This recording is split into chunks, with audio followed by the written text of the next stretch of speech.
Quand la Bible dit « n'ayez pas peur », cela ne veut pas dire « n'éprouvez pas de peur ». Cela veut dire quand vous avez peur, allez de l'avant et faites ce que Dieu vous demande de faire quand même. Restez avec nous dans Jouissez de votre vie.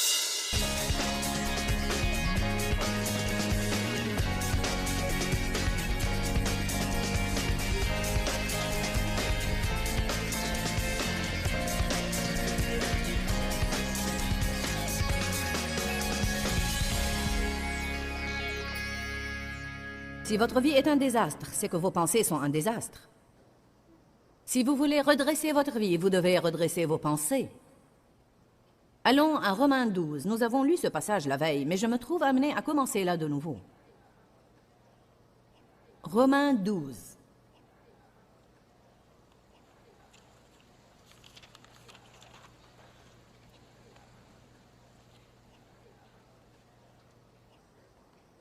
Je me rappelle étant une jeune croyante, je lisais et relisais Romains 12, verset 2. Un verset si puissant. Dieu a une bonne volonté pour la vie de chacun. Pas seulement pour ceux qui sont sur l'estrade, mais pour tout le monde. Jérémie 29, verset 11 nous dit que Dieu a un bon projet pour nous. Il a l'intention de nous bénir. Satan a un projet, mais Dieu a un autre projet. Et celui avec qui nous allons nous mettre d'accord verra son projet se réaliser dans notre vie. L'esprit est le champ de bataille. Satan nous ment. Il est le père du mensonge.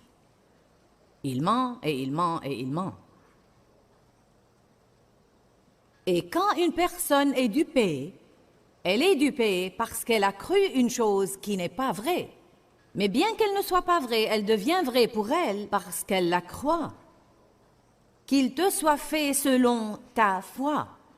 Cela s'applique non seulement à la forme négative pour les bonnes choses que nous voulons, je veux dire à la forme positive pour les bonnes choses que nous voulons, mais aussi à la forme négative pour les mauvaises choses que nous ne voulons pas.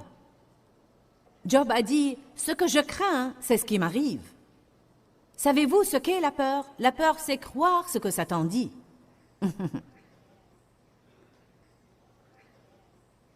Quand nous croyons ces mensonges et que nous reculons de peur, évidemment, tout le monde va sentir la peur. Mais j'ai saisi un petit principe il y a des années de là qui m'a vraiment aidé, ainsi que des milliers d'autres personnes. Quand la Bible dit « n'ayez pas peur », cela ne veut pas dire « n'éprouvez pas de peur ». Cela veut dire quand vous avez peur, allez de l'avant et faites ce que Dieu vous demande de faire quand même. Et ne reculez pas de peur. Faites-le malgré votre peur. Nous voulons toujours ne rien éprouver ou ne pas être tentés. Et parfois nous pensons que la seule façon de bien faire, c'est que toutes les tentations soient supprimées. Mais ce n'est pas du tout le cas. Il y a des choses que je fais sans avoir aucune peur. Et puis il y a des moments où j'ai vraiment peur, surtout si je suis dans une nouvelle situation. J'ai été en Jamaïque le week-end dernier. Je n'étais pas à l'aise là-bas comme je le suis ici, parce que je suis habituée à ici. C'était une chose nouvelle. Mais j'y suis allée quand même, et nous avons eu une grande victoire. Beaucoup de gens ne marcheront jamais sur l'eau parce qu'ils ne sortiront jamais du bateau. Ils laissent la peur s'emparer de leur vie, et cette peur est causée par les mensonges que le diable nous raconte. Il est si important de connaître la vérité de la parole de Dieu. Car seule la vérité nous affranchira. Dieu a un bon projet pour votre vie. Satan va essayer de le voler, car il a un autre projet. La façon dont il va le voler est de vous mentir, de vous tenter et de vous mentir. Vous devez vous demander, avec qui êtes-vous alliés? Si le diable est en train de vous dire, vous n'allez jamais surmonter votre passé, c'est un mensonge. C'est un grand mensonge, car la Bible dit que sa miséricorde est nouvelle chaque jour. Et nous voyons dans la parole de Dieu qu'il est le Dieu de la seconde chance et de la troisième chance, et paraît-il de toutes les chances dont on a besoin avant de trouver le bon chemin. Et Dieu ne va pas renoncer à vous si vous ne renoncez pas à lui. Il n'y a pas de fosse trop profonde pour qu'il ne puisse l'atteindre et vous en faire sortir. La Bible dit « La main de l'Éternel est-elle trop courte pour sauver ?» Je suis contente que le bras de Dieu ne soit pas trop court, son bras est long. J'ai été dans beaucoup de fosses dans ma vie et il a dû baisser le bras pour m'en faire sortir. Peu importe là où vous commencez, ce qui compte vraiment est là où vous finissez. J'ai l'intention de faire la course et de traverser la ligne d'arrivée. Mais le diable n'aime pas ça. Il ne veut pas que nous finissions la course. Il ne veut même pas que nous commencions, mais quand nous commençons, il œuvre continuellement pour s'assurer que nous n'allons pas finir. Mais Dieu a un bon projet pour votre vie. La Bible nous dit dans Romains 12:2, « Ne vous conformez pas au siècle présent ». Ça veut dire ne pensez pas comme les autres, ne faites pas comme les autres, ne parlez pas comme les autres. N'adoptez pas le projet financier du monde. Car Dieu a un projet pour tout, mais son projet est si souvent ignoré car il n'a aucun sens pour notre esprit. La Bible amplifiée dit « L'esprit de la chair est sentiment et raison sans le Saint-Esprit ». Vous ne pouvez pas vivre sans réfléchir et vouloir que tout ait un sens pour vous et avec ça marcher selon l'esprit. Ça ne va pas marcher. Si vous voulez marcher selon l'esprit, vous devez apprendre à vivre de l'intérieur. Je veux dire là que vous devez apprendre à vivre par le discernement. Vous devez faire ce qui semble bon pour votre âme, pas ce qui semble bon pour votre raison ou ce qui semble bon pour votre chair. Suivez la paix. Ne vous conformez pas au siècle présent. Est-ce que vous préférez perdre votre réputation auprès de quelques personnes et accepter que vous leur déplaisiez, ou bien perdre tout le projet de Dieu pour votre vie? Bien souvent, nous échangeons notre réputation avec les gens contre plutôt notre réputation auprès de Dieu contre une réputation avec les gens. Ne vous conformez pas au siècle présent. Le monde veut chercher une petite boîte et vous fourrez dedans. Lorsque tous les autres nagent avec le courant, vous devez être le genre de personne qui nage contre le courant. Quelqu'un doit aller contre le courant car il n'aime pas la direction que ce courant est en train de prendre. Alléluia. Eh bien, tout le monde le fait. Eh bien, j'aime ce qu'une fille a finalement dit à son petit ami. Elle a été sauvée et lui ne voulait rien à faire avec ça et il se moquait d'elle et se moquait d'elle. Finalement, elle en a eu ras-le-bol et lui a dit « Bon, écoute, si tu ne veux pas aller au ciel avec moi, je ne veux pas aller à l'enfer avec toi. »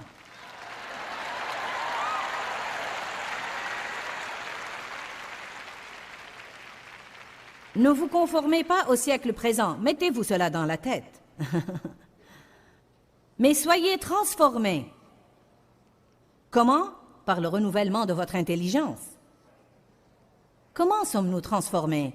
Cela ne se fait pas d'un coup de baguette magique. Nous ne sommes pas transformés par la prière ou l'imposition des mains. Nous ne sommes même pas complètement transformés lorsque nous sommes régénérés. Quand vous êtes régénéré, vous sortez de l'esclavage et vous vous dirigez vers la terre promise. Mais vous pouvez passer toute votre vie chrétienne à traîner dans le désert si vous ne redressez pas vos pensées. Les Israélites, par exemple, ont traîné 40 ans pour essayer de faire un voyage de 11 jours d'après la Bible. Dieu a dit, vous avez été dans ces montagnes assez longtemps. Il est temps de vous mettre en route. Et un de leurs plus grands problèmes n'était pas les nations ennemies qui les menaçaient, c'était leur attitude puante et leur mauvais esprit. Et ils murmuraient tout le temps, ils grognaient et murmuraient, et ils se plaignaient. Celui qui se plaint pense à ses problèmes au lieu de penser à la solution que Dieu peut apporter. Ah oui, nous avons une chambre dans la maison où nous vivons qui s'appelle la chambre de mes problèmes. La veille, j'ai enseigné un message intitulé « Une maison faite de pensées ». Et j'ai apporté des blocs ici, et j'ai expliqué comment chaque pensée que nous pensons est une autre brique dans la maison que nous construisons. Et plusieurs fois, nous y sommes emprisonnés avec l'ennemi parce que nous avons écouté toutes ces pensées. Une forteresse est une région qui est dominée dans notre esprit par Satan. Il nous ment et il nous ment et il construit une forteresse, et puis il entre dans cette région de pensée et nous domine à partir de cette forteresse. La Bible dit que nous devons renverser les imaginations et toutes ces forteresses qui sont construites dans nos esprits et que nous devons exalter la parole de Dieu et la croire plus que nous croyons les mensonges du diable. Les armes avec lesquelles nous combattons ne sont pas charnelles, mais elles sont puissantes par la vertu de Dieu pour renverser des forteresses. Nous renversons les raisonnements et toute hauteur qui s'élève contre la connaissance de Dieu. Ces forteresses sont construites dans nos esprits. Là où l'esprit ira, l'homme suivra. Proverbe dit « Comme un homme pense dans son cœur, ainsi il le devient ». Je vous ai montré la veille. Roxane, monte ici, aide-moi pour une minute et fais ce que Sandy a fait la veille car elle n'est pas là. Parfois, nous profitons d'une image beaucoup plus que des mots. Si je suis un esprit et elle est un homme, partout là où l'esprit ira, l'homme suivra. Vous n'allez pas, vous savez, c'est comme ça, l'esprit mène l'homme. L'esprit mène l'homme, que ça vous plaise ou non. Amen. Si je change de direction, Roxane me suit. Merci. Combien de vous me comprennent?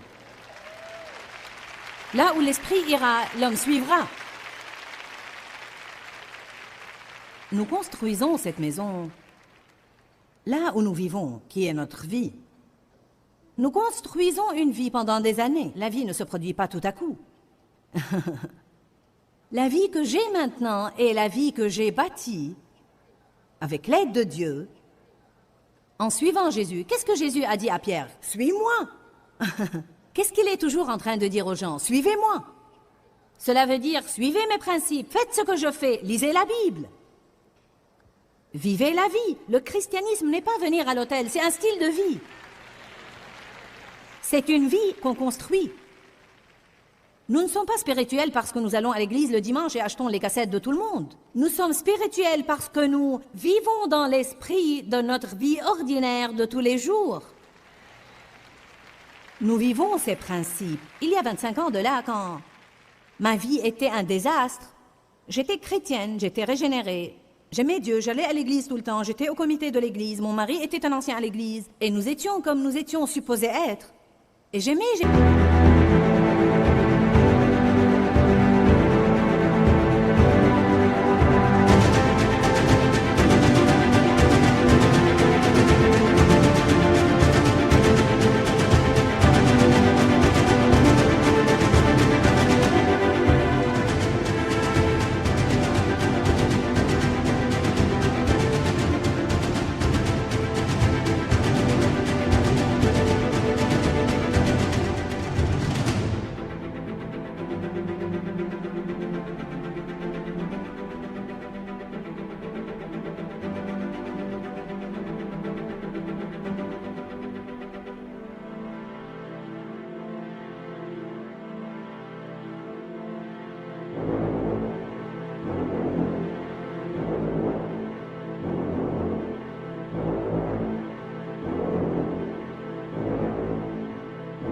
Jésus, mais je n'avais aucune victoire dans ma vie. J'ai crié à Dieu et j'ai été baptisée dans le Saint-Esprit dans mon automobile et je n'ai même pas su ce qui m'arrivait. Mais j'ai su que c'était Dieu et ça m'a fait du bien et ça m'a plu.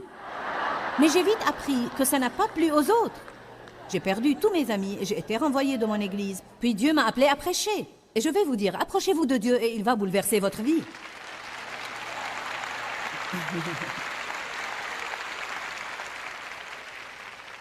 Il aime choisir des choses ordinaires que le monde regarde comme ordures et s'en servir pour des choses importantes et puissantes. La Bible dit que Dieu fait exprès de choisir les choses faibles et folles du monde pour confondre les sages. Et me voilà devant vous ce soir, une chose faible et folle. Dieu s'est approprié de moi il y a 25 ans dans mon automobile. Eh bien oui, vous savez, j'ai une belle vie maintenant. Tous mes enfants sont sauvés, mon mariage est... réussi, nous avons un ministère international, nous prospérons, nous sommes en train d'aider beaucoup de gens, j'ai de beaux habits, j'ai une belle voiture, mais je n'ai pas commencé là. Je me rappelle, il y a 25 ans, que je lisais Romains 12:2 quand mon esprit était un désastre, si négatif et si critique. Je n'avais confiance en personne, je n'aimais personne, j'avais tellement de problèmes. Renouvelez complètement vos esprits. Renouvelez complètement vos esprits. Et maintenant, j'ai une belle vie, mais c'est une vie qui a été construite une brique à la fois. Dieu nous change, mais il le fait petit à petit. Ne vous exaspérez pas si vous avez un désordre qui a pris 40 ans pour se former. Si Dieu ne le redresse pas en 2 semaines.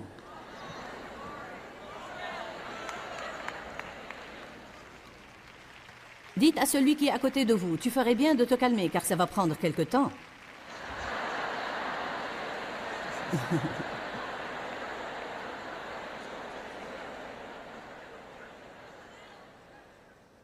Je voudrais m'assurer que tous ceux qui nous regardent à la télé le comprennent eux aussi.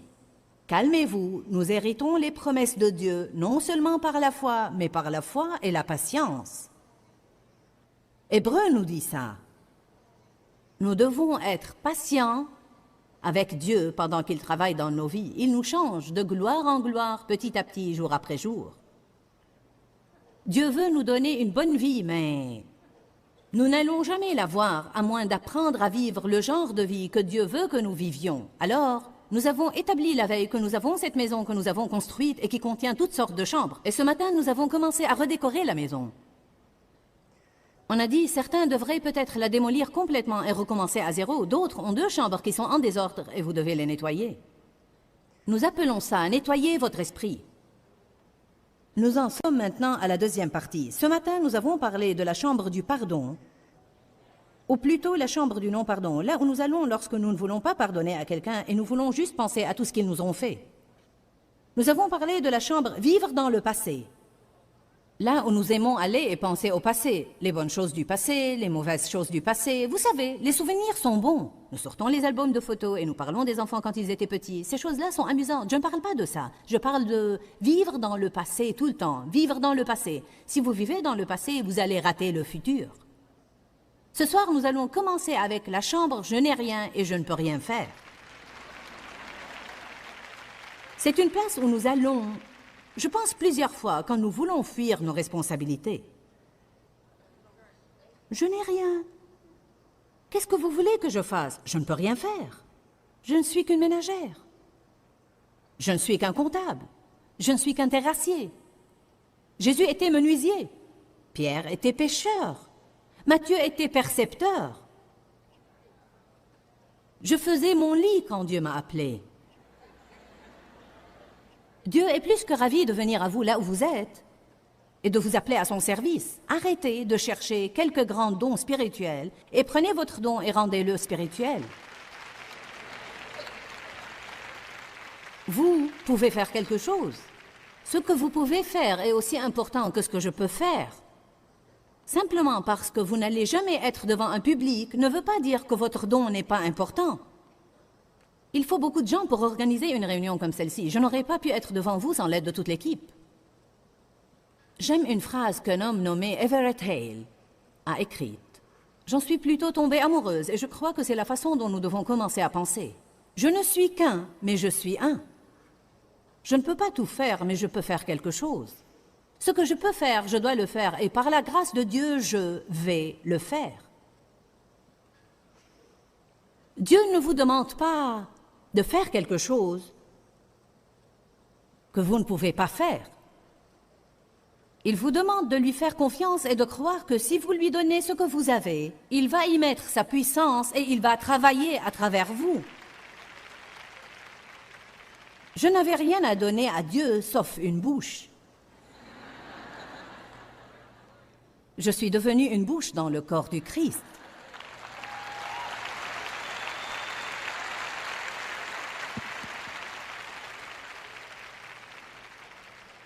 Je ne chante pas, je n'écris pas des poèmes, je ne fais rien de spécial. Vraiment, ça me faisait peur au début, parce que vous savez, parfois, lorsque vous êtes dans ma position et que vous avez des milliers de personnes devant vous, vous vous sentez presque contraint à poser pour impressionner. Et je ne fais que parler. Je suis une bouche. Rien qu'une bouche. Mais Dieu se sert de ma bouche pour changer des millions de vies, je crois. Au moins, beaucoup de gens nous disent qu'ils changent. Une bouche, rien qu'une bouche. C'est vraiment passionnant lorsque vous y êtes. Mon mari, d'autre part, n'est pas l'orateur éloquent que je suis. Il peut se lever et dire ce qu'il a à dire. Mais Dave n'aime pas être là-haut tout le temps à prêcher, mais Dave a un don énorme pour la finance. Quand Dave était jeune garçon, il mettait déjà de l'argent de côté dans ses chaussettes. Il avait beaucoup de frères et de sœurs et leur famille était plutôt pauvre. Et personne, aucun de ses frères et sœurs n'avait jamais rien. Mais Dave avait toujours de l'argent parce qu'il le mettait de côté. Il a acheté une nouvelle voiture lorsqu'il avait 17 ans et l'a payée comptant. Parce qu'il avait de l'argent de côté. Et Dave est toujours doué à faire ça. Je ne suis pas aussi doué que lui. Je suis doué à dépenser.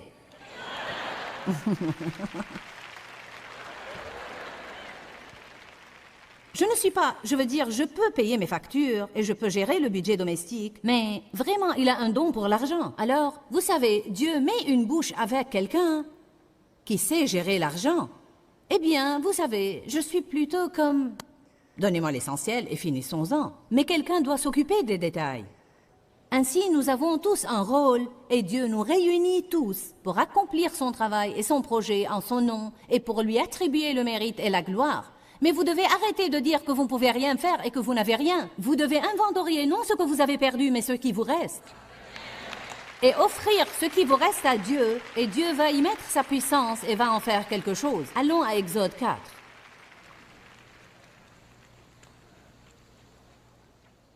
Je veux vous parler de quelques personnes dans la Bible qui ont donné à Dieu ce qu'ils avaient. Et ce qu'ils avaient n'était pas grand-chose. Dans certains cas, c'était si peu au point d'être embarrassant.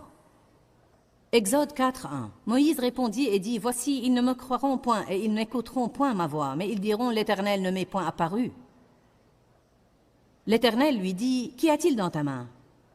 Il répondit, « Une houlette. » C'était probablement comme un bâton, vous savez, comme une canne pour s'y appuyer. L'Éternel dit, « Jette-la par terre. » Il la jeta par terre. Et elle devint un serpent. C'était le symbole de la force royale et divine mis sur les couronnes des pharaons. Et Moïse eut peur et fuit de devant lui. Quel est le message là? Moïse a dit, ils ne vont pas me croire, je ne peux pas aller faire ça, je ne peux pas faire sortir tout ce peuple hors de l'esclavage, je ne suis pas l'homme qu'il faut. Moïse, arrête de me dire ce que tu n'as pas et ce que tu ne peux pas faire. Qu'y a-t-il dans ta main? Une canne. Donne-la-moi. Il la remplit de sa force. Vous voyez, Dieu peut se servir d'une chose minable. Il s'est servi d'un âne pour parler à un prophète. Non, mais franchement, si Dieu peut se servir d'un âne, il peut se servir de moi et de vous.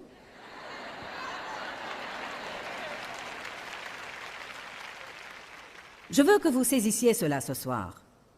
J'en ai assez des gens qui se tiennent à l'écart à regarder tous les prédicateurs.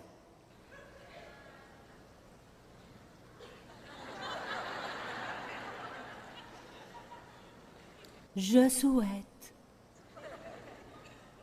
Vous pouvez avoir tout le cartilage que vous voulez, mais c'est la colonne vertébrale qui va faire le travail. Eh bien oui, ça fait peur quand vous commencez avec rien qu'une canne. Ou rien qu'une bouche. Mais comment vous découvrez la volonté de Dieu pour votre vie, hein? Pas à la fois. Nous voulons que tous les plans soient étalés devant nous pour que nous puissions voir le projet en entier. Mais vous n'allez jamais savoir ce que Dieu veut de vous si vous ne commencez pas à faire quelques pas. Et ces pas font peur. Ils ne sont pas toujours faciles à faire. Une canne. Il a oint une canne. Il a mis sa force dans une canne. Et Moïse a fendu la mer Rouge avec cette canne. Tends ta canne sur la mer.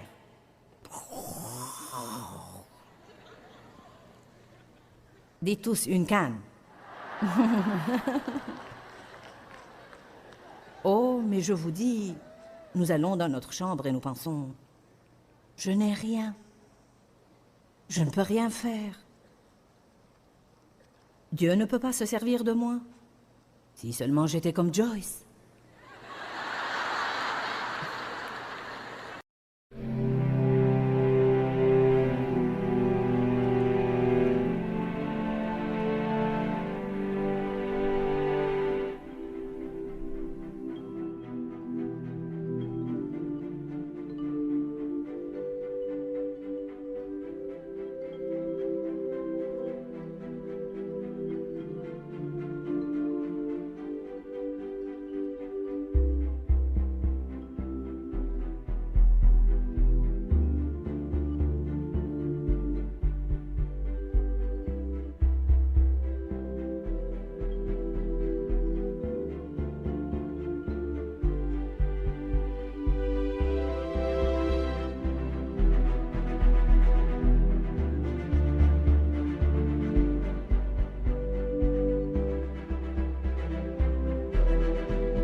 Allez à Marc chapitre 6,